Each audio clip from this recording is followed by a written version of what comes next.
आज हम बात करेंगे ऐसे इंसान की जिसे दुनिया स्लीपिंग प्रॉफिट यानी सोते हुए भविष्यवक्ता के नाम से जानती है।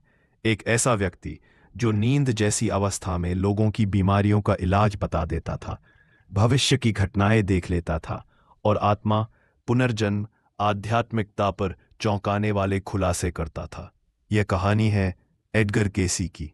एडगर केसी का जन्म 18 मार्च 1877 को अमेरिका के केंटकी राज्य में हुआ।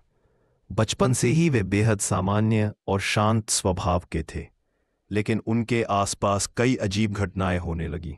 वे कहते थे कि उन्हें अदृश्य लोगों से बातें करना पसंद है, और जब वे किसी किताब पर सिर रखकर सोते तो उसकी पूरी सामग्री बिना पढ़े याद हो जाती। उनके माता पिता इसे बच्चों की कल्पना समझते रहे, लेकिन धीरे धीरे सभी को एहसास हुआ कि एडगर के अंदर कुछ असाधारण है। जैसे जैसे एडगर बड़े होते गए, उनकी रहस्यमयी क्षमताएं भी बढ़ती गईं। वे किसी व्यक्ति का नाम सुनते ही गहरी ट्रांस अवस्था में जाकर उसकी बीमारी, उसकी भावनात्मक स्थिति और इलाज तक बता देते। सबसे हैरान करने वाली बात यह थी कि वे कभी उस व्यक्ति से मिले भी नहीं होते थे। उनकी बताई हुई थेरापी जैसे हर्बल तेल, मालिश, डाइट लोगों पर असर भी दिखाती। धीरे धीरे एडगर केसी का नाम दूर दूर तक फैल गया। डॉक्टर और वैज्ञानिक भी उनके पास आने लगे। जब एडगर ट्रांस में जाते, उनका शरीर सोया हुआ लगता, लेकिन वे किसी और ही दुनिया से बात कर रहे होते। इस अवस्था में वे हजारों रीडिंग देते, बीमारी, रिश्ते, आध्यात्मिकता, पुनर्जन्म, पिछले जन्म, भविष्य की घटनाएं। लोग मानते थे कि वे किसी दिव्य स्रोत से ज्ञान प्राप्त करते हैं। कई बार उन्होंने ऐसी बातें बताईं जो समय के साथ सच साबित हुईं, जैसे आर्थिक मंदी, युद्ध और प्राकृतिक घटनाएं। एडगर केसी ने अपनी रीडिंग्स में पुनर्जन्म और कर्म के बारे में बहुत कुछ बताया।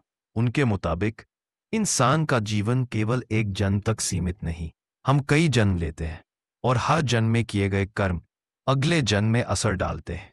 उन्होंने कहा, आप जो बीज बोते हैं वही फल बनकर आपके पास लौटता है।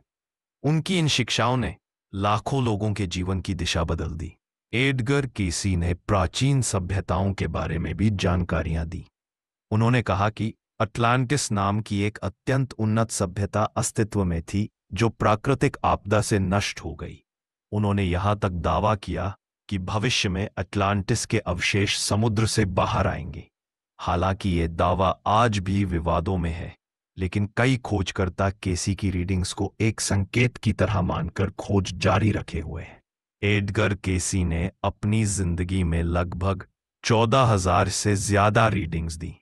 थकावट और ऊर्जा खर्च होने की वजह से उनका स्वास्थ्य बिगड़ता गया और 3 जनवरी 1945 को 67 साल की उम्र में उनका निधन हुआ।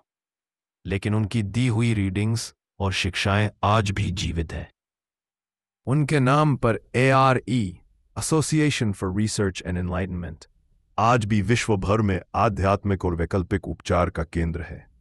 एडगर केसी एक रहस्य थे, एक पहेली, या शायद ईश्वर का कोई ऐसा माध्यम जिसे दुनिया अभी पूरी तरह समझ नहीं पाई। क्या वे सच में दिव्य शक्ति से जुड़े थे, या उनका ज्ञान अवचेतन मन की कोई अद्भुत क्षमता था? सच्चाई शायद हमेशा रहस्य ही रहेगी, लेकिन इतना जरूर है, एडगर केसी ने दुनिया को आध्यात्मिकता को देखने का एक नया नजरिया दिया, और उनकी कहानी आज भी लाखों लोगों को प्रेरित करती है। ऐसी ही और वीडियोस के लिए लाइक और सब्सक्राइब कीजिए।